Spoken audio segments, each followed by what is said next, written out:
I got so much motherfucking design on right now. Break it down, bring it back, make it clap. I got 3 old thoughts, new block, where that day. Bitches on my line, and you know. Assalamualaikum warahmatullahi wabarakatuh. Perkenalkan, nama saya Altaufik Hidayah dengan NPM C1C022055 dari kelas 2C Fakultas Program Studi S1 Akuntansi Fakultas Ekonomi dan Bisnis Universitas Bengkulu. Nah, pada kesempatan kali ini saya akan membahas dan membawakan materi tentang mengolah keuangan bisnis. Dalam mengolah keuangan bisnis, dapat diartikan pengolahan keuangan atau manajemen keuangan adalah perencanaan, perorganisasian, pengarahan, dan pengendalian kegiatan keuangan seperti pengadaan dan pemanfaatan dana usaha. Pada saat kali ini, saya akan membahas langsung tentang jual beli sekuritas. Terdiri dari 4. Yang pertama adalah pasar sekuritas primer dan sekunder. Yang kedua adalah perdagangan non-bursa. Dan yang ketiga adalah perdagangan oleh investor individu. Dan yang terakhir adalah melacak pasar dengan menggunakan indeks saham. Nah, perlu diketahui adalah pasar sekuritas primer dan sekunder adalah pasar di mana sekuritas akan diperjualbelikan untuk pertama kalinya. Dan yang sekunder adalah di mana investor telah menjualkan sebagian sahamnya kepada investor lain. Perdagangan non-bursa. Pada tahun 1998, SEC mengizinkan penciptaan jaringan komunikasi elektronik, yaitu sistem perdagangan elektronik, yang menyatukan penjual dan pembeli di luar lantai bursa melalui penawaran jual beli otomatis pada harga yang telah ditentukan. Hal ini juga membawa dampak yang positif bagi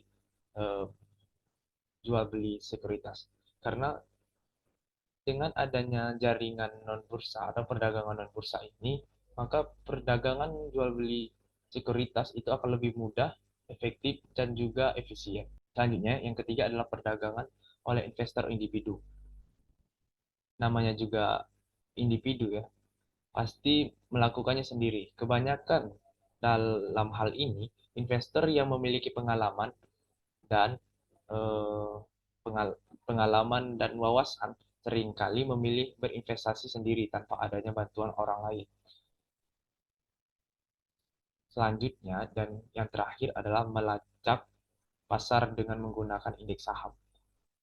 Investor menggunakan indeks saham untuk mengukur kinerja pasar dan memprediksi pergerakan pasar saham di masa mendatang.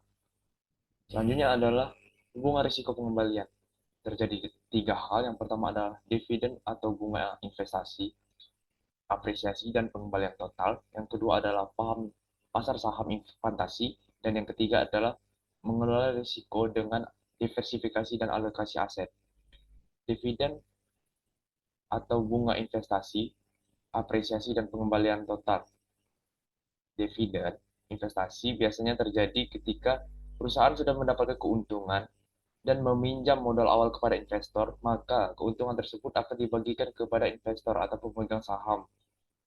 Sedangkan apresiasi adalah selisih antara harga awal. Biasanya terjadi ketika, saya contohkan, ketika dolar awalnya harga 13.000 dan suatu saat naik menjadi 15.000, maka selisih antara 13.000 dan 15.000 itu adalah merupakan sebuah apresiasi. Pengembalian total. Nah, pengembalian total ini terjadi ketika seorang pemilik saham bisa saja menarik semua sahamnya ataupun investasinya terhadap investasi kepada perusahaan dengan catatan mengembalikan seluruh total investasi yang terjadi. Dan yang kedua adalah pasar saham fantasi. Dalam hal ini, pasar saham sebenarnya tidak hanya dalam berbentuk investasi ataupun pasar modal, tapi juga pasar saham berbentuk fantasi. Fantasi dalam artian yang menghibur. Sekilas di dalam bentuk game yang bisa dikenal sekarang itu adalah high domino dan lain sebagainya. Yang ketiga adalah mengelola risiko dengan diversifikasi dan alokasi aset. Diversifikasi berarti membeli beberapa jenis investasi yang berbeda. Sedangkan alokasi aset merupakan strategi investasi ke dalam kelas aset yang berbeda dengan tujuan untuk mendapatkan keuntungan optimal dan risiko investasi yang sangat kecil ataupun minim. Sekian sekian penjelasan ataupun video dari saya. Saya ucapkan terima kasih. Mohon maaf jika ada kesalahan. Saya akhiri. Wassalamualaikum warahmatullahi wabarakatuh.